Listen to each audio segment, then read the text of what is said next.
Buenas noches, ¿cómo están? Muchas gracias. Bienvenidos nuevamente aquí a Casos Clínicos de Laboratorio. Bueno, pues vamos a dar inicio a esta nueva sesión que les hemos preparado y la llamamos utilidad clínica de las pruebas serológicas, de las pruebas de anticuerpos para el coronavirus SARS-CoV-2. Espero les sea de su agrado, pueda resolver algunas dudas que tengan. Por ahí si me pueden apoyar un poquito con un mensaje y que me digan que sí se escucha bien para poder continuar la sesión.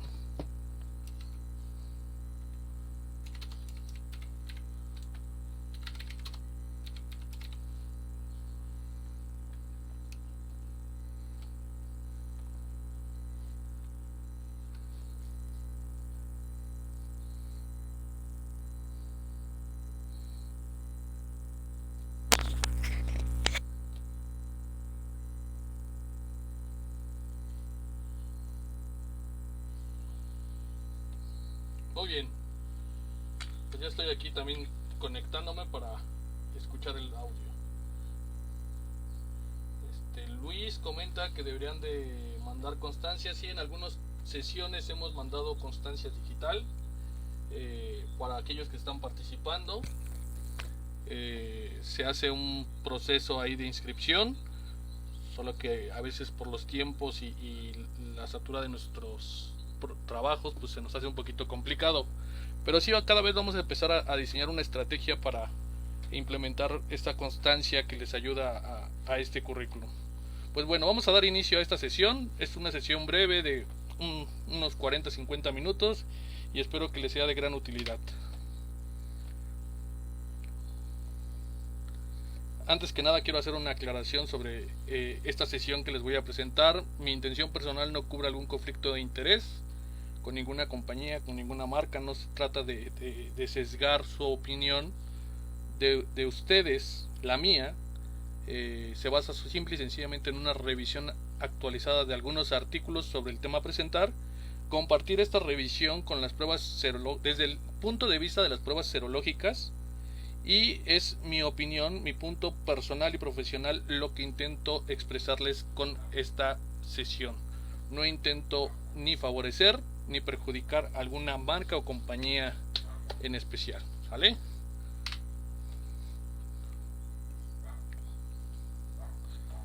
Muy bien, pues antes que nada quisiera dar este texto, que una prueba de laboratorio es auxiliar en el diagnóstico y dependerá de un médico, de un clínico, para establecer la correcta interpretación del estudio. Hoy con esta pandemia andamos un poco confusos creyendo que una prueba hace el diagnóstico. Sin embargo, esto no es así. Las pruebas de laboratorio o estudios de gabinete son pruebas auxiliares al diagnóstico y siempre deberán ser acompañadas o interpretadas por un médico para hacer la correcta interpretación del estudio. Y siempre el médico deberá de apoyarse de todos los datos clínicos, factores de riesgo, síntomas, etcétera, para poder hacer la correcta interpretación. Esto quiero que quede claro porque yo con algunos colegas a veces discuto mucho pensando que la PCR es una prueba diagnóstica. No, no es una prueba diagnóstica, es una prueba confirmatoria para el diagnóstico. Asimismo, también la tomografía de tórax es una prueba confirmatoria para el diagnóstico. Quizás la prueba confirmatoria que debiera de ser el gold estándar debiera de ser la prueba tomográfica, porque las alteraciones en imagen que se muestran en la prueba tomográfica hace una mayor correlación hacia esta enfermedad de COVID-19. Hoy en día el gold estándar es la PCR y sobre esta prueba nos hemos regido muchos laboratorios, muchos países, y así seguirá durante un tiempo. Pero algunos artículos pues ya empiezan a tener esta discusión. Aclarando ese punto, pues la utilidad de una prueba o la utilidad clínica de una prueba de laboratorio o estudio de gabinete puede ser para hacer un diagnóstico o confirmar un diagnóstico, para el control de una enfermedad que se ha diagnosticado previamente, para el seguimiento de esa enfermedad, o también puede ser utilizada como una parte que a lo mejor muchos lo hemos dejado al lado, como puede ser una prueba preventiva para prevenir.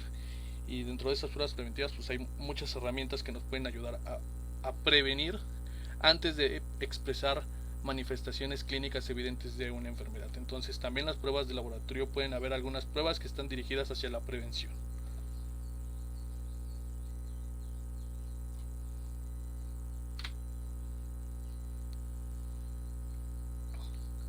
Antes hablábamos única y exclusivamente sobre las pruebas útiles para el diagnóstico de SARS-CoV-2 en el laboratorio, que habían métodos directos y métodos indirectos. Dentro de los métodos directos hablábamos de todas las pruebas moleculares que estaban surgiendo, las pruebas de secuenciación, la retrotranscriptasa de la PCR en tiempo real y algunos otros métodos de biología molecular que empezaban a surgir. Hoy en día ya empiezan a haber pruebas antigénicas, ya hay algunas avances en estas pruebas antigénicas que también nos pueden ayudar a hacer un tamizaje rápido de una población por medio de un método antigénico. Y la ventaja de esto es que los laboratorios no requieren de una gran infraestructura para implementarlas. También tiene sus limitaciones. Hay que entender que todas las pruebas del laboratorio tienen sus alcances y sus propias limitaciones. Entonces eso es el principio de una prueba para poderla utilizar correctamente. Y también tenemos los métodos indirectos, que son estas pruebas serológicas. Dentro de las pruebas serológicas pues ya empiezan a surgir los métodos de quimioluminiscencia, las pruebas de ELISA y las pruebas de flujo lateral o las pruebas de cassette, como antes o como se menciona comúnmente.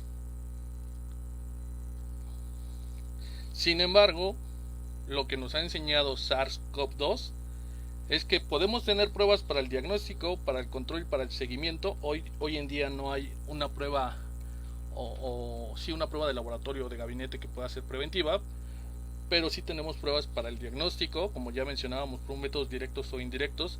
Para el control podríamos estar hablando de pruebas para el control o seguimiento de pacientes que ya han sido diagnosticados de COVID y que también estos han expresado manifestaciones clínicas, como ellas pueden ser el dímero D, la troponina I, por sí sola la biometría hemática. Pueden haber algunas alteraciones que pueden estar muy relacionadas a esta nueva enfermedad de COVID-19, la ferritina, el aumento de este dímero D, la interleucina 6, la procalcitonina, las pruebas de gabinete como puede ser la tomografía o la TAC de tórax o los rayos X de tórax también pueden ser una herramienta en el diagnóstico. También pueden ser utilizados como control y seguimiento de los pacientes.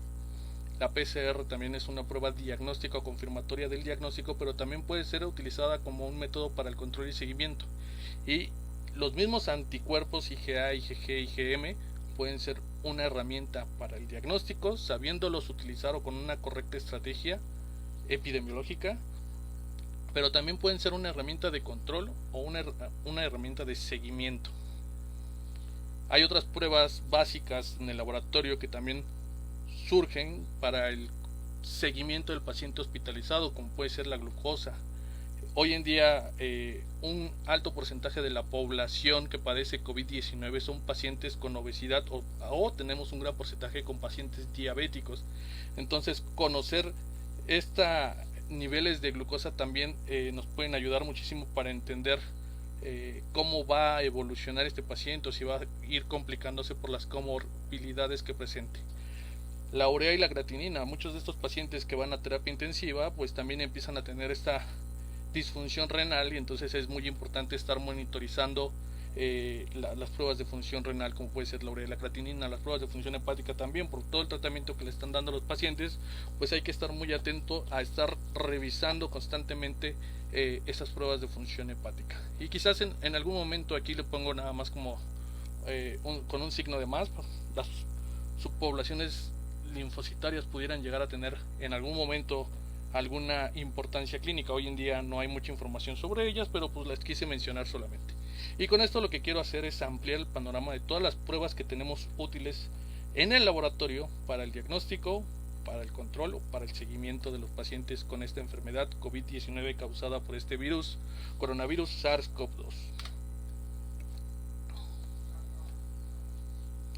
Y ahora sí me voy a ir dirigiendo a las pruebas serológicas. Dentro de las pruebas serológicas pues ya hay métodos de ELISA, hay pruebas de flujo lateral, hay pruebas de quimioluminiscencia y hay algunas pruebas, o se mencionan en algunas literaturas las pruebas de neutralización. La verdad es que yo, por más que he buscado alguna prueba de anticuerpos de neutralización que esté en el mercado, aún no la he encontrado. Si alguien conoce alguna prueba de estas de neutralización, sería muy interesante que nos las compartiera. Pero también lo mencionan en algunas literaturas que ya existen estos métodos. Sin embargo, en lo personal no las he encontrado en el mercado para poder leer más sobre estas pruebas de neutralización de anticuerpos para SARS-CoV-2. Y bueno, estos son algunos ejemplos de estas pruebas comerciales. Como bien les mencioné desde un principio, mi objetivo no es beneficiar o perjudicar alguna de ellas. Siempre cuando hablamos de cómo elegir una prueba del laboratorio, pues nos enfocamos directamente hacia revisar información de sensibilidad, de especificidad, estimar el valor predictivo negativo, el valor predictivo positivo, pero más allá de esa información, que bien la pueden ustedes recopilar en los insertos de cada una de esas marcas que existen, o incluso ahí les dejo un link que es el de la FDA en Estados Unidos, que ha hecho una recopilación de algunas de las pruebas de anticuerpos con esta emergencia o situación de emergencia sanitaria. Ahí les puse algunas, por ejemplo esas de Abbott, en donde les mencionan estos parámetros de sensibilidad, especificidad, valor predictivo negativo y valor predictivo positivo. Incluso también les mencionan el target con los cuales fueron creados estos anticuerpos, y eso también es algo bien interesante, conocer que estos anticuerpos a los cuales estamos buscando, hacia qué parte del virus están dirigidos, si están dirigidos hacia el nucleocápside, si están dirigidos hacia la espícula o el spike, como bien mencionas, o hay algunos métodos que están dirigidos hacia ambos, tanto para la espícula como para la nucleocápside, o incluso ya empiezan a surgir algunas metodologías que son más específicas para SARS-CoV-2, que van dirigidos hacia una porción de la espícula, que es la porción RBD, que es mucho más inmunogénica y más específica para determinar el anticuerpo para SARS-CoV-2. Entonces ahora ya vamos a agregar otro dato más interesante para estar haciendo una evaluación de las metodologías, pero no quiero que se vayan solamente con estar evaluando estos aspectos técnicos, porque muchos piensan que con solo evaluar los aspectos técnicos ya van a escoger la mejor prueba. Pero ¿qué pasa cuando queremos tener la mejor prueba con la mayor sensibilidad y la mayor especificidad y nos encontramos con ciertos problemas para poderlos implementar en nuestro propio laboratorio? ¿Cómo cuáles problemas podemos estarnos enfrentando? Simple y sencillamente el problema número uno es la infraestructura. Queremos tener la mejor metodología, pero no contamos con la infraestructura necesaria para implementarla. Entonces eso va a ser uno de nuestros límites, y hay que entender bien cuáles son los alcances y limitaciones que tenemos en nuestro laboratorio para poder implementar la mejor prueba. Si hoy en día los métodos de quimioluminiscencia o de LISA no son acordes a las plataformas que yo tengo instaladas, y quizás implementar uno de estos no está dentro de mis alcances, a lo mejor puedo tener dos caminos que elegir. En mi primer camino podría ser el de referir hacia algún laboratorio que contenga estas metodologías, o mi segundo camino podría ser implementar una de las pruebas de flujo lateral que cumpla con las especificaciones técnicas que yo deseo. Pero no es todo, también hay que buscar un equilibrio entre todos estos aspectos técnicos y el precio. Hoy en día estas pruebas de cassette o de flujo lateral, por lo menos en mi país, de lo que yo he revisado, pues han traído unos precios tan elevados que en algún momento se hacen inaccesibles para que la población pueda hacerse una prueba de tamizaje de anticuerpos. Entonces empiezas a tener que buscar alternativas que no sean tan impactantes en el precio. Entonces también hay que buscar un equilibrio entre la infraestructura, el precio, el volumen de pruebas. ¿Cuál va a ser el volumen de pruebas que yo pueda estimar en mi laboratorio con esta implementación nueva? Ahora también, aparte de lo que ya les mencionaba, de todos los aspectos técnicos que ustedes pueden revisar en los insertos, yo también les recomiendo que revisen artículos científicos, que revisen algunas de estas literaturas que podrían estar hablando sobre estas metodologías, tanto de cassette o de quimioluminiscencia, en la cual ya se haya evaluado el desempeño técnico y la competencia de estas pruebas de anticuerpos, para ver si efectivamente voy a implementar una prueba funcional que tenga un equilibrio con mi infraestructura y con el precio para que sea un beneficio para la población. ¿Qué va a pasar si yo tengo la mejor prueba a un alto costo, inaccesible para la población? Entonces no va a ser útil. ¿Por qué? Porque la gente no va a poder costear el hecho de hacerse esa prueba. Ahora bien, si estuviéramos en un sistema de salud pública, ¿qué pasaría al tener costos tan elevados? Pues simple y sencillamente estaríamos gastando un recurso adicional que, si bien podríamos mejorar la estrategia para estar implementando en nuestro laboratorio. Pero bueno, estos son comentarios que yo les puedo sugerir. No solamente se vayan a la parte técnica, vayan un poquito más allá del alcance que puedan ustedes hacer para elegir la mejor prueba e implementación de nuestras metodologías que tenemos en los laboratorios. Utilidad clínica en la parte de las pruebas serológicas o las pruebas de anticuerpo. Y aquí las voy a mencionar así como vienen. Las pruebas de anticuerpos sí pueden ser una herramienta en el diagnóstico de la enfermedad COVID. Sin embargo, antes de empezar a hacer esta parte de la utilidad clínica, quiero que revisemos un poquito las gráficos o curvas en donde nosotros hemos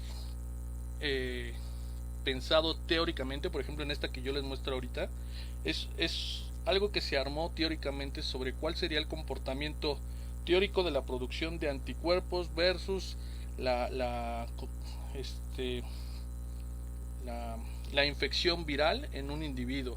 Entonces, teóricamente, porque siempre lo digo que esto es una parte teórica, porque teóricamente así hemos conocido toda la parte de inmunología, en donde tenemos un agente infeccioso que entra en un individuo, tiene un periodo de ventana, y conforme pasa el tiempo, este agente infeccioso va a aumentar su concentración, en este caso que es un virus, su carga viral en este individuo, y posterior va a declinar esa parte de la concentración de la carga viral.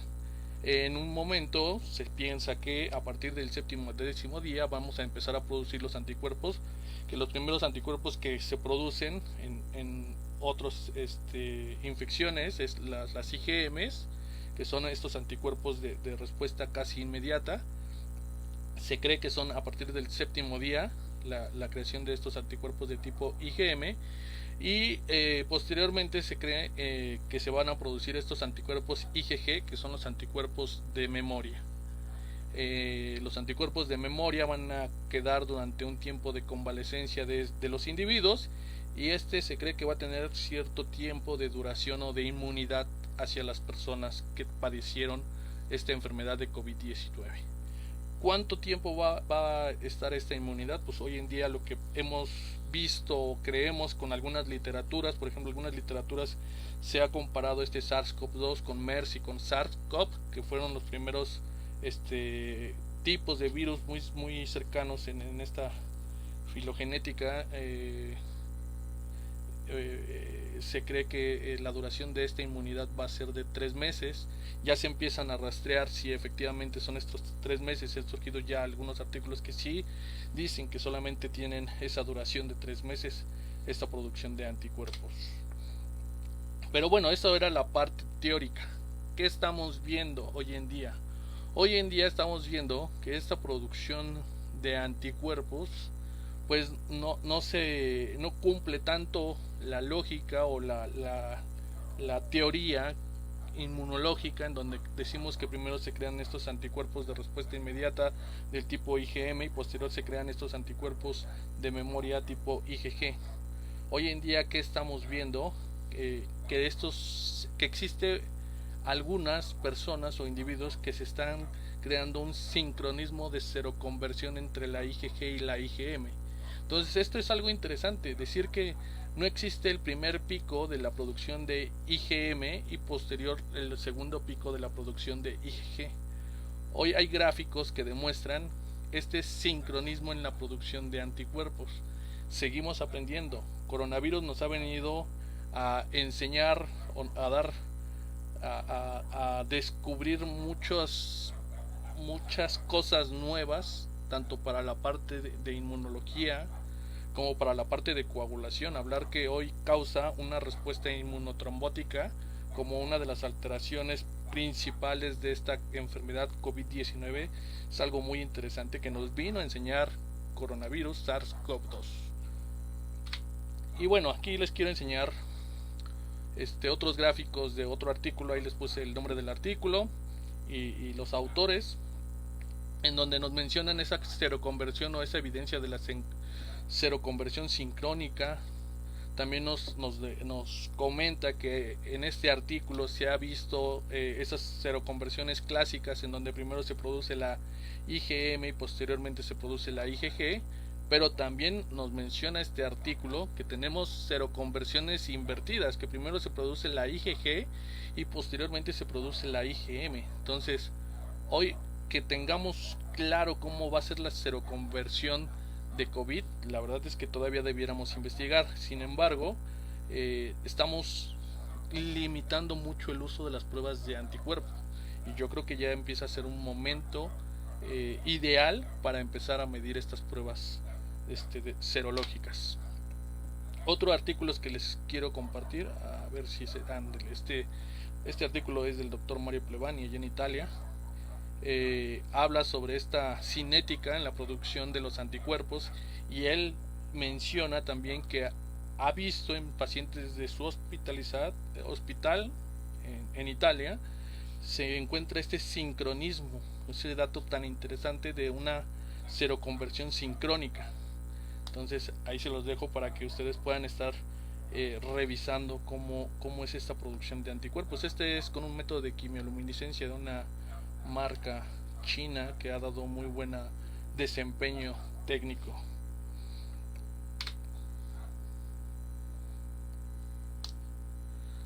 Ok, para el diagnóstico, ahora sí vamos a enfocarnos. Una vez que ya hemos visto estos gráficos de la producción de anticuerpos y todas estas variables que podemos llegar a tener presentes en los individuos, quiero hacer énfasis sobre la utilidad de estas pruebas serológicas o pruebas de anticuerpos. Y aquí quiero hacer notar que las pruebas pueden ser auxiliares en el diagnóstico. Las pruebas de anticuerpos tienen ciertas limitaciones en estadios tempranos de la enfermedad. Eso es totalmente correcto. En un estadio temprano, estas pruebas no van a salir positivas, y es necesario dejar transcurrir ciertos días para que éstas puedan llegar a tener esa reactividad, esta reacción positiva. Pero también pueden ayudar a determinar si alguien alguna vez ha sido infectado, incluso en aquellos pacientes asintomáticos o aquellos pacientes que cursaron una enfermedad de COVID-19 con síntomas tan ligeros que no tuvieron necesidad de acudir a hacerse una prueba. Y entonces hoy conoceremos, con estas pruebas podríamos conocer la realidad de cuántas personas se han infectado por este coronavirus. Entonces nos puede dar una imagen más completa de la carga de la enfermedad y la tasa de mortalidad. También aquí debemos de ser claros, los resultados negativos de una prueba de anticuerpos no descartan la infección. ¿Vale? Y les quiero poner un ejemplo. Para hacer el correcto abordaje, como ya les mencioné, debe de ser por parte de un médico, de un clínico, en donde haga un estudio de caso, evalúe los signos y síntomas, los factores de riesgos. Si lo va a utilizar como un método de tamizaje de la población asintomática, pues también deberá de estar evaluando los factores de riesgos y con quién otras personas tuvo contacto un individuo para conocer qué tan útil puede ser, y deberá de apoyarse de esas herramientas auxiliares del diagnóstico, en este caso las pruebas serológicas. Hoy les quiero mencionar, esto lo acabo de descargar hace unos 30 minutos, es una de las tablas o estadísticas que me gusta consultar para conocer cuál es la incidencia o el estado de esta enfermedad COVID-19 en el mundo. Entonces, hoy quiero enfocarme en dos países muy interesantes, Perú y México. Perú y México, que tienen números muy similares en el número de casos detectados positivos. Sin embargo, algo que me llamó mucho la atención es conocer por qué en México tenemos una tasa de mortalidad o de letalidad por arriba del 11% y Perú tiene una tasa de letalidad alrededor de un 15%. Entonces es algo muy interesante. Adicional, algo que me gustaba o que siempre tuve la duda de conocer es cómo era posible que Perú tuviera un alcance de haber realizado aproximadamente 2.063.000 pruebas en su población contra nosotros en México, que apenas llevamos una estimación de 814.000 test realizados. Entonces era algo que me surgía la duda y que yo empezaba a cuestionar sobre los números. Y cuando yo platicaba con mis colegas y amigos de Perú, a quienes les mando un fuerte abrazo, pues me encontré que la estrategia que implementó Perú en su momento, ellos identificaron sus limitaciones sobre hacer pruebas confirmatorias del diagnóstico con la pura PCR. No habían tantos laboratorios moleculares para estar haciendo el diagnóstico con la pura prueba de PCR, por lo cual empezaron a hacer tamizajes de la población con la prueba de anticuerpos y encontraron cierta combinación. Digo, eso hay que evaluar correctamente la estrategia de salud implementada en Perú. En lo personal me llama mucho la atención y siento que fue una estrategia muy buena y que nos han dado una clase muy interesante sobre cuáles son los alcances y limitaciones de los países en Latinoamérica, porque si nos comparáramos con un país de primer mundo, pues simple y sencillamente tendríamos que hacer PCR o PCR, porque tenemos la infraestructura, tenemos los laboratorios moleculares, tenemos las tecnologías y los recursos, pero los países latinoamericanos no tenemos eso. Entonces tenemos que establecer una correcta estrategia combinando las pruebas de anticuerpos y las pruebas de PCR. Y eso hizo Perú. Si ustedes revisan los números que aquí les presento, Perú por PCR solamente ha identificado 95.340 personas. Igual también esta información es lo más cercano a lo real. Fue descargada hace como 30-40 minutos, una hora, en donde yo leí que tenían 95.000 casos detectados por PCR, pero 258.000 casos detectados por pruebas rápidas. Aquí muchos van a levantar la mano y van a decir, ay, son falsos positivos, son falsos negativos. Pero simple y sencillamente aquí una prueba serológica de Perú no solamente fue realizada por sí misma, por sí sola, fue acompañado de un estudio de caso, de una evaluación del caso. Entonces fue acompañado con un seguimiento a aquellos pacientes, con lo cual ellos pudieron confirmar que esta prueba de anticuerpos efectivamente fuera una prueba positiva. Ahora bien, si ellos solamente se hubieran dedicado a hacer PCR, pues estuvieran en una realidad muy semejante a la que tiene México, que tuvieran una tasa de letalidad por arriba del 11%. Sin embargo, el hecho de haber hecho una combinación o una estrategia en materia de salud para esta enfermedad con la prueba de anticuerpos y las pruebas de PCR, pues lo han llevado a tener una tasa de letalidad del 3.73%.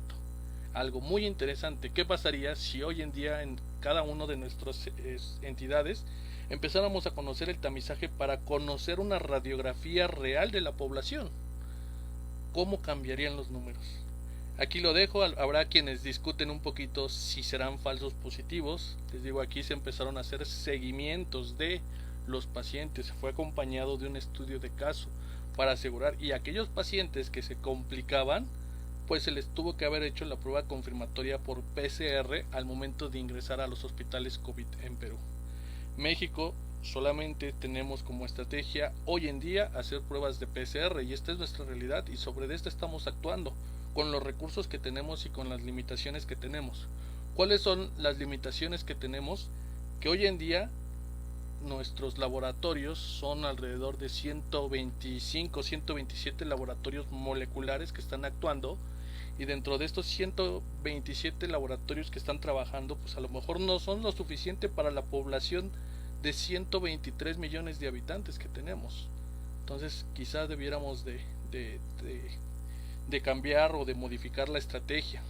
No significa testear por testear, simple y sencillamente es mejorar la estrategia. Hoy en día lo hecho por nuestro subsecretario de Salud y Prevención, el doctor Hugo López-Gatell, ha sido extraordinariamente bueno. Sin embargo, quizás es momento de pensar en una nueva estrategia. Solamente lo dejo aquí, será un poco de polémica, pero con esto quiero mostrarles cómo también las pruebas de anticuerpos pueden ser utilizadas en el diagnóstico. Por sí solas no, acompañadas de un estudio de caso, de un seguimiento y de un clínico. Y bueno, en este caso también las pruebas de anticuerpo pueden ser muy útiles para el seguimiento de los pacientes hospitalizados. Y esto es lo que les vengo a mencionar con este artículo, en donde se midieron estos anticuerpos IgG y IgM. Permítanme.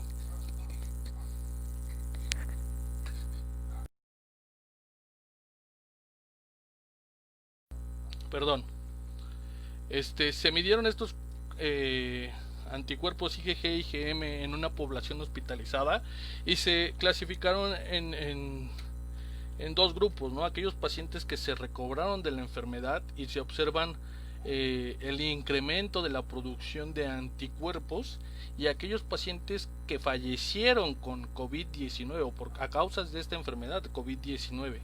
Entonces, con esto les quiero mencionar que las pruebas de anticuerpos también pueden ser una herramienta útil en los pacientes hospitalizados. Román Pérez, no, pues ya el tiempo juzgará a nuestro queridísimo doctor Hugo López-Gatell. Hoy que estamos en esta etapa de crisis, pues hay que darle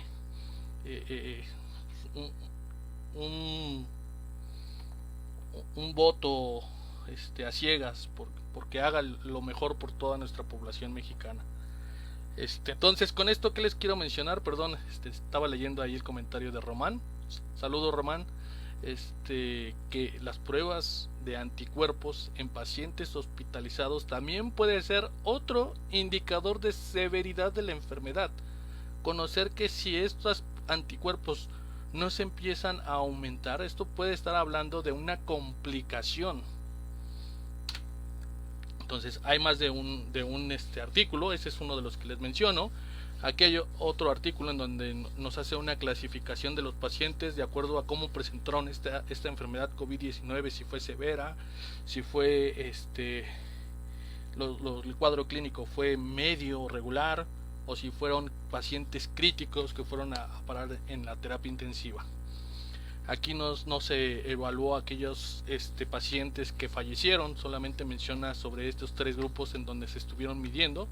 Y también llegan a algo muy similar a lo anterior, que pacientes con la enfermedad o con la parte de los síntomas severos, pues tuvieron una mayor concentración de estos anticuerpos.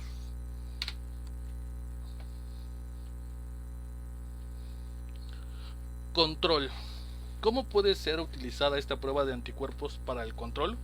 Pues pueden ayudar a evaluar el grado de inmunidad de una población, lo que en algunos artículos mencionan de población, de inmunidad de rebaño, de conocer qué tanta población ha estado infectada por SARS-CoV-2 y ha tenido o ha presentado estos anticuerpos.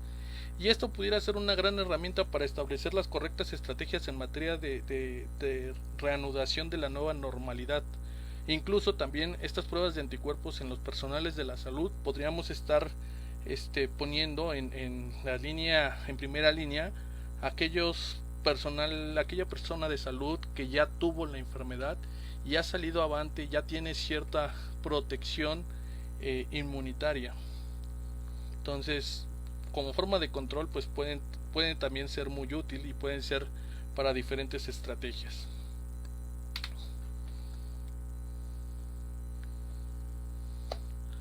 Controversia. Hoy en México, pues la prueba para el regreso de la normalidad es PCR en tiempo real o transcriptase en tiempo real, sola o en pool testing. Sin embargo, ¿qué pasaría si en vez de hacer una sola prueba de PCR en tiempo real, hiciéramos una combinación de la prueba de anticuerpos y la prueba de PCR? Podríamos conocer correctamente a aquellos pacientes que no tienen la infección o la enfermedad o el virus de una forma activa, pero también podríamos conocer quienes ya han presentado esta enfermedad y tiene anticuerpos. Entonces, en lo personal, yo desearía que las pruebas para el regreso de la normalidad por lo menos tuvieran esta PCR-RT más IgG. Y un paciente que tuviera, una persona, mejor un individuo, que va a regresar a su trabajo, que fuese asintomático y que tras una estrategia de X número del personal a muestrear le realizáramos tanto la PCR como la IgG, pues con eso descartaríamos a alguien que tiene el virus, pero también a aquellos que ya tienen anticuerpos y ya padecieron la enfermedad. Entonces yo creo que la mejor estrategia podría estar ahí, en combinar estas dos herramientas.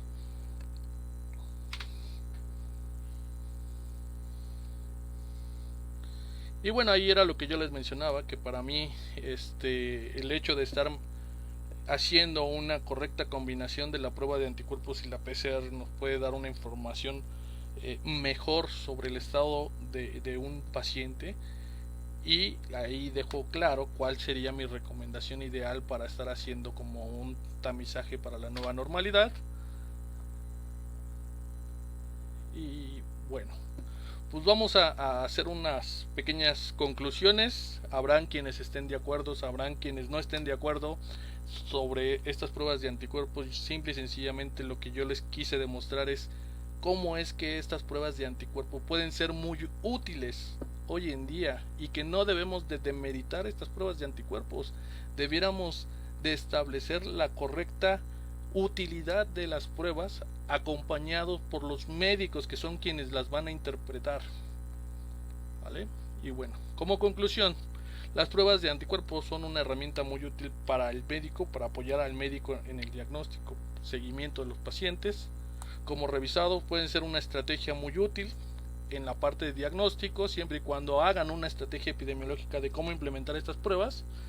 Puede ser una herramienta para el seguimiento del paciente hospitalizado, como también ya lo mencionamos. Y conocer el estado de inmunidad que tiene una población deberá ser muy importante para mejorar las estrategias de la nueva normalidad. Entonces estas son mis conclusiones. Y ahora sí, si alguien quiere hacer alguna pregunta, duda, comentario o aportación, estaremos aquí para leer sus comentarios. Bueno, pues voy a leer algunos de los comentarios de quienes están aquí conectados. Está aquí Ricardo Salinas, mi amigo de allá del trabajo. ¿Cómo está, Ricardo? Buenas noches. Qué bueno que estés aquí. Viviana Molina, buenas noches. Mi maestro Erickson Pagua, hematólogo máster. ¿Cómo están? Román Pérez, que ya lo saludamos. María del Rosario Alarcón, Biomaster Peña aquí presente. Yamile, buenas noches. Hamlet, ¿será? No sé qué será. No entendí la preguntita. Coincido con Gatel, no ha hecho un buen trabajo. Bueno, pues hay que darle un voto de confianza. Cada quien hace lo mejor posible desde sus trincheras. Yo creo que el doctor tiene mucha presión y tiene a lo mejor un jefe que lo ha hecho quedar en más de una ocasión mal, y sin embargo él sigue ahí dando lo mejor de sí. Diego Zamora, seguro ustedes lo podrían hacer mejor. Pues a lo mejor yo no, pero a lo mejor Román, que ha tenido mucha experiencia con pacientes de COVID, podría ser alguien bien interesante. Vicente Laiza, buenas noches. Bueno, creo que no tiene ninguna pregunta, comentario, aportación. ¿Qué pasa cuando la PCR sale negativa y la IgG y IgM positivas? Podríamos tener... Voy a regresar a algunas 2-3 diapositivas, y quizás este cuadro te pueda hacer un poquito de utilidad, en donde tengas una PCR negativa y estos dos anticuerpos positivos. Es el último punto que viene abajo, y lo que te puedo mencionar es que podrías estar ante un falso negativo de la prueba de PCR. Lo que hay que hacer es correlacionar clínicamente al paciente. Si el paciente tiene signos, síntomas o factores de riesgo, eso lo tiene que hacer el médico. Deberá de establecer el correcto diagnóstico, incluso aunque la PCR salga negativa. Entonces, si el paciente es asintomático, pues quizás pudiera haber ahí una reacción falsa positiva en la prueba de anticuerpos. Pero bueno, lo correcto es hacer una correlación clínica del cuadro clínico del paciente, los factores de riesgo con las pruebas auxiliares del diagnóstico. Puedes tener dos variables, un falso negativo en la PCR o un falso positivo en los anticuerpos, de acuerdo hacia donde te lleve esta parte del cuadro clínico del paciente y será lo que vas a repetir. Buenas noches, una consulta. ¿Qué sabes o opinas acerca de la posible reacción cruzada de estas pruebas rápidas con el virus del dengue? Aunque no sé mucho, leí que el IgG tiene reacción cruzada con este virus. Pues mira, cada vez existen mejoras en la producción de las pruebas de anticuerpos y se evalúan cada vez más virus para evitar estos falsos o reacciones cruzadas. Y aquí les quise poner este artículo de Boston Heart en donde evalúan ciertos virus. Digo, aquí no evaluaron al virus del dengue, pero evaluaron estas pruebas de anticuerpos para otros tipos de coronavirus, para influenza A, para influenza B, para virus sincicial respiratorios, para adenovirus, para virus de Epstein-Barr, entre otros. Y con estos artículos, que también son bien importantes que ustedes empiecen a leer artículos científicos sobre las pruebas de anticuerpos, descartaron que pudiera tener ahí una reactividad cruzada. Pudiera ser que tengan reactividad cruzada. Yo aún no he leído sobre la reactividad cruzada con dengue. Sí he leído reactividad cruzada en pacientes reumatológicos para las pruebas de anticuerpos. Por eso es bien importante la correlación clínica. Las pruebas rápidas que detectan IgM son específicas para COVID-19 o para cualquier coronavirus. Para eso hay que leer los insertos, hay que estar leyendo los artículos científicos que se emiten para revisar que efectivamente no estén causando esta reactividad cruzadas. Esta es una de las pruebas de anticuerpos que a mí me encanta. Voy a hacer el comercial y la verdad es porque es un amigo que aprecio mucho, Martin Yang, de esta marca Maglumi o Snipe, que me ha compartido muchos artículos sobre el desempeño analítico de las pruebas que ellos tienen y se han evaluado que no tengan reactividad cruzada con otros coronavirus. Pero bueno, para cada una de las marcas que existen deberán de estar revisando. Aquí en la presentación que les puse allí alguna de la página de la FDA, en donde al estar revisando cada uno de los ensayos hay una liga que los puede llevar hacia la parte del desempeño técnico y la evaluación técnica que se hicieron para estos ensayos de anticuerpos y estar revisando si tienen alguna reactividad cruzada. Pudiera ser que alguna de las marcas tenga reactividad cruzada, no conozco todas. No tiene nada que ver el jefe, yo creo que el jefe Hugo. Tiene que ver las políticas científicas que se ejecuten. Muy interesante propuesta, pero podrías fundamentar sobre el tipo de población a la que se debería dirigir las pruebas, ya que desde mi óptica no toda población debería realizarse o podría realizársele la prueba. No alcanzaría, ¿no crees? Pues a mí me llama la atención. O sea, definitivamente no alcanzarían las pruebas de anticuerpos para una población mexicana de 123, 125 millones de habitantes. No alcanzaría. Y mucho menos alcanzaría la prueba de PCR. Entonces, hoy seguir aferrados a hacer puro diagnóstico con PCR, pues todavía nos hace más limitados. Hoy tenemos laboratorios moleculares saturados de pruebas y que cada vez buscamos alternativas para aumentar nuestro desempeño analítico para poder satisfacer la necesidad de esta pandemia. Entonces, no sé qué tanto sea relevante seguir con la misma estrategia y no buscar algunas alternativas. No sé si con esto pude apoyar un poquito a esa pregunta, Irving. ¿Podría ser también que el paciente ya está en remisión de la enfermedad? Pues mira, aquí yo creo que habla sobre IgG, IgM positiva y PCR negativo, basado en los gráficos que se están proponiendo para esta producción de anticuerpos. pues sería algo complicado. Yo te recomendaría más una correlación clínica del paciente y repetir el estudio en caso de que tengamos un paciente sintomático con cuadro clínico que a lo mejor ya había sido detectado positivo y hoy sale después de n número de días. O sea, hay que conocer bien el contexto. Después de n número de días tiene anticuerpos IgM y IgG positivos, pero la prueba de PCR negativa.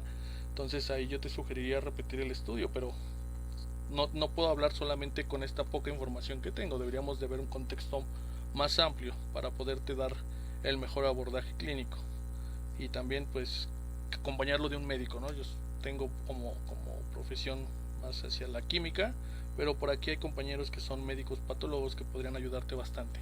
Existe la posibilidad de una PCR de negativo por una toma de muestra no adecuada o correcta, me refiero a la faringea. Mira, este gráfico me encanta mucho porque aquí habla sobre la carga del virus o la concentración de la carga viral de acuerdo al tipo de muestra que se estén utilizando. Si utilizas una toma nasofaringea o si utilizas solamente una toma faringea o del tracto respiratorio, o si utilizas una toma broncoalveolar, cómo es la concentración o la carga viral. Y donde se han visto que tiene una menor carga, pues es en las muestras faríngeas. Y en las muestras nasofaríngeas se tiene una mayor concentración o carga viral durante más tiempo. Entonces, si solamente se están haciendo pruebas de PCRs con un hisopado faríngeo, pues aquí hay que entender que podría estar limitado por la concentración del virus y el tiempo, y por eso estar dando una prueba negativa. Entonces, ¿consideras que el modelo de Perú debe de aplicarse ya en México? Dependerá de nuestro subsecretario de salud y el secretario de salud que revisen las nuevas estrategias o los nuevos modelos. Repito, hoy mi realidad o yo lo que vivo es que cada vez tenemos mayor demanda, y hoy que se está queriendo regresar a la nueva normalidad, la demanda está aumentando y los laboratorios estamos creando nuevas estrategias para atender la capacidad solicitada por la población, y hoy estamos al tope. Hoy hace una semana leía que creo que fue en Oaxaca, el laboratorio estatal de Oaxaca creo que fue, pues prácticamente fue cerrado por un brote de COVID. Entonces hoy estamos que buscar un nuevo modelo. Yo creo que, o no dudo que el doctor ya esté buscando alternativas. La verdad es que tiene un desarrollo como epidemiólogo muy grande, y yo creo que en algún momento va a cambiar. En México nos hace falta hacer evaluación del desempeño de las pruebas serológicas y conocer cuáles tienen mejores resultados. Claro que sí, Marisela. Hoy en día se está haciendo una evaluación por parte de dos hospitales, el Hospital de Nutrición y Tech Salud. Sin embargo, a diferencia de las pruebas de PCR, yo no he encontrado que nos estén compartiendo el desempeño de las pruebas serológicas que se están autorizando. Entonces eso me causa problema o me causa ruido, porque veo muchas pruebas que tienen un buen desempeño, que tienen un certificado de calidad, que han sido avalados en otros países, pero también veo pruebas que no tienen correcto desempeño analítico, que dudo mucho por los insertos o artículos que he leído. Entonces, ojalá y en algún momento nuestras autoridades también nos den a conocer esta información de la evaluación del desempeño de las pruebas serológicas que han sido autorizadas en nuestro país. Esperemos que así sea, pero bueno, hoy en día se tienen por parte de COFEPRIS y estos dos institutos de salud. Gracias Avi Aguilar. ¿Cómo informar si tenemos resultados divergentes de dos marcas? Uno sale IgG e IgM negativo y otras para IgG e IgM. Bueno, ahí lo que se tiene que hacer, Vicente, si eres de México, es en la COFEPRIS debe de haber ahí un correo de contacto para estar haciéndoles ver estos errores en el desempeño analítico de las pruebas, y sí sería importante que estuviéramos notificando sobre estas discrepancia de los resultados. Sin embargo, aquí también podríamos tener que el valor de corte con el cual reaccionan algunas de las pruebas, pues también son una de las limitantes versus una con otra. Entonces ahí lo que tendríamos que estar evaluando es el tiempo, ver 2 días después, 3 días después, 4 días después, y ver a partir de cuántos días las pruebas que en un principio dieron negativas, a lo mejor por esta sensibilidad analítica, van a empezar después de X días porque la concentración de los anticuerpos es mayor. No lo sé, hay que hacer pruebas. Hoy en día nos hace falta estar evaluando, como menciona Marisela Gordillo, el desempeño de las pruebas serológicas. Pedro, gracias. Rosario, gracias. Ofelia, gracias por esto. Hamlet, me llama la atención que sabiendo de las pruebas cromatográficas no tienen alta sensibilidad y especificidad, ahora sean la solución al problema. Sabía yo que me iban a cuestionar las pruebas, mis pruebas de cassette, la sensibilidad y especificidad, y por eso, no sé si se vea ahí híjoles, no se ve ahí, creo, pero fíjate que hay una metodología de Henshaw, que es una prueba de flujo lateral que está identificado anticuerpos que van tanto para la espícula como para el nucleocápside, que también hablan de un desempeño muy cercano al 100%, y si revisas esta página de la FDA vas a encontrar algunas metodologías de flujo lateral con un muy buen desempeño. De la que me acuerdo mucho y que me llamaba la atención era la prueba esta de Henshaw, que nos mencionaba desempeños de hasta el 100% para IgM, y combinadas mencionaba que podrían ser cercanas al 100%, comparadas con las pruebas de quimioluminiscencia. Entonces, hablar mal de una prueba de flujo lateral, pues yo creo que habríamos que revisar todas. No dudo que hayan pruebas con un desempeño deficiente. Para eso están cada uno de los químicos técnicos, para estar revisando el desempeño analítico reportado de estas pruebas, tanto cromatográficas como de quimioluminiscencia.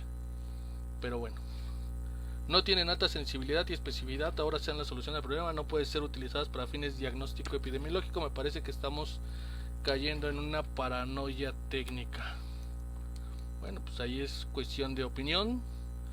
Vuelvo a decir, si hiciéramos una combinación de las mismas, quizás la estrategia va a ser hacia pacientes asintomáticos, conocer el estado inmunológico de la población. Se han hecho estudios en España sobre estas pruebas de anticuerpos masivas en una población y se ha buscado conocer correctamente cuál es la población que presenta ya los anticuerpos, para ver si podemos levantar más rápidamente las cuarentenas o regresar a esta nueva normalidad.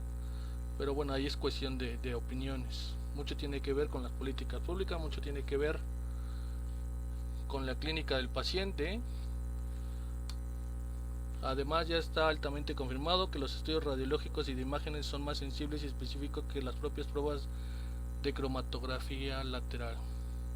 Eso nadie lo duda, que las pruebas de imagen, tomografía, porque los rayos X no, las pruebas de tomografía se detecta, se pueden apreciar mejor estas pruebas. Simple y sencillamente lo que se quiere mencionar aquí es que las pruebas de anticuerpos pueden ser una herramienta en el diagnóstico, como también lo pueden ser las pruebas tomográficas, las pruebas de rayos X o la misma prueba de PCR en tiempo real.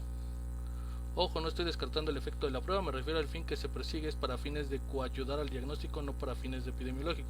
También es recomendable verificar los listados que publica la FDA, ya que la información que informa cuáles no están cumpliendo con el desempeño establecido por el fabricante. Fíjate, Marisela, que tengo un amigo que está metido en los reactivos y me mencionaba que el hecho de estar en el listado de la FDA, así como también el hecho de tramitar el registro sanitario de COFEPRIS en México, tiene un costo.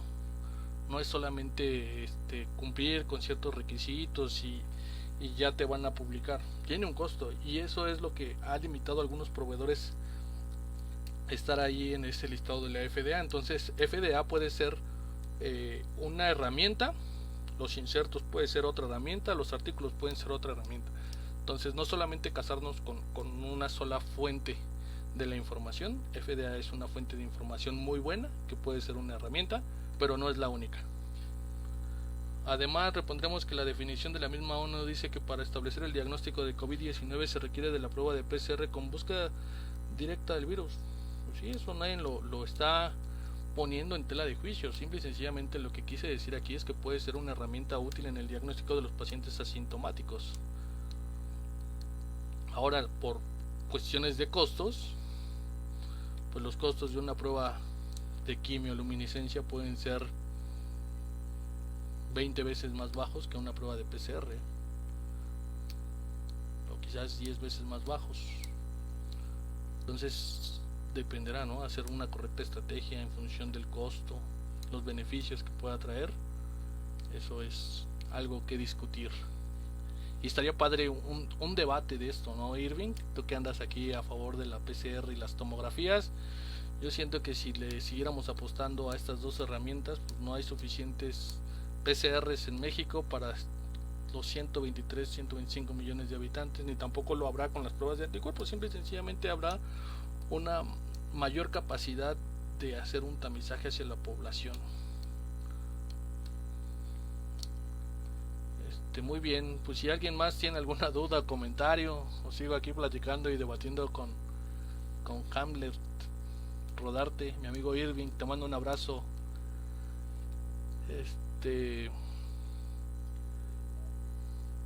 Sí que, Irving, nos vamos a echar un debate sobre la utilidad de las pruebas de anticuerpos y las PCRs.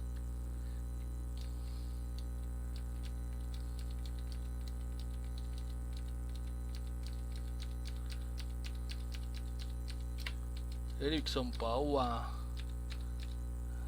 Ya se acabó. Maestro, pero si como bien comentan el análisis y cuadro clínico individualizado y la prueba de flujo lateral sí pudiera ser considerado como viable para los pacientes asintomáticos.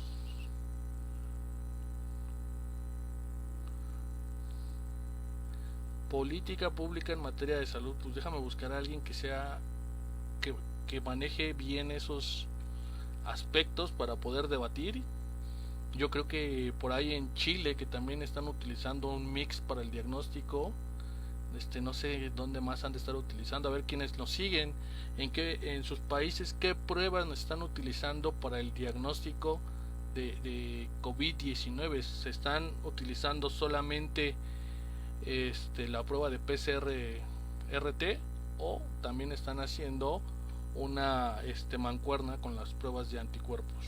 Oaxaca solo tiene 2 laboratorios autorizados para hacer la PCR, el ESPO, que fue cerrado, y Juárez, que es privado. Que decir de tomógrafos, tienes que trabajar con lo que tienes. Correcto, por ejemplo aquí lo que menciona Román es algo bien interesante para lo que tú dices, Irving.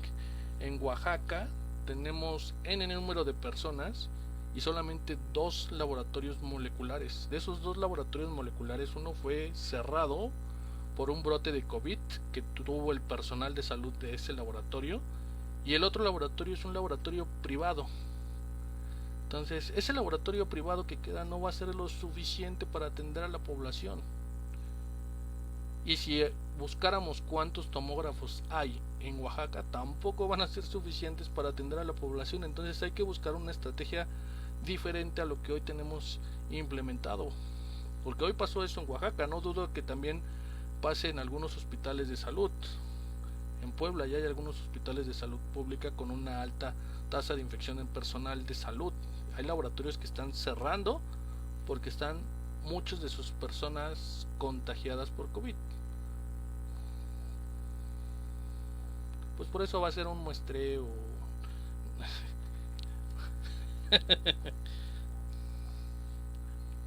Erickson. Bueno, ahí me perdí con mi buen amigo Erickson. Bueno, pues si no queda alguna otra pregunta, Irving seguirá. Vamos a hacer ahí un forito, un debate o algo para seguir discutiendo sobre la utilidad de las pruebas de anticuerpos, sobre las estrategias de implementar las pruebas de anticuerpos como auxiliares en el diagnóstico de COVID-19, y invitar a algunos de los países que la están utilizando. Creo yo que Perú es uno de ellos, que me consta que lo están utilizando, esta sinergia correcta de las pruebas de anticuerpos y la PCR. Creo que Chile también está utilizando una sinergia de anticuerpos y PCR, pero podrían haber más países, y ojalá nos puedan escribir ustedes que están en diferentes países de Latinoamérica, de Sudamérica, para decirnos en su país qué pruebas tienen implementadas para el diagnóstico de COVID-19. Solamente lo hacen como en caso de México por PCR-RT, o hacen una combinación de la prueba de anticuerpos y la PCR. Muy bien, pues me despido. Les agradezco mucho que estén aquí, que nos hayan seguido.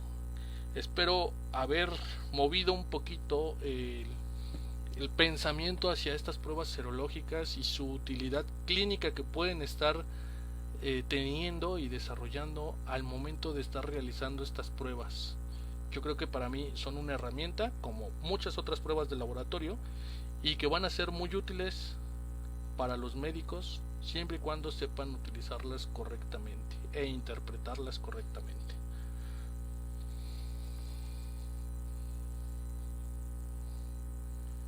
Muy bien, pues me despido, les agradezco mucho que estén aquí conmigo, que hayan compartido una hora de su tiempo para esta sesión, y pues no me queda más que decirles cuídense mucho, pásenla bien, utilicen su equipo de protección personal. Si no tienen por qué salir a la calle, pues quédense en casa. Les mando un fuerte abrazo y estamos en contacto. Cuídense, hasta luego.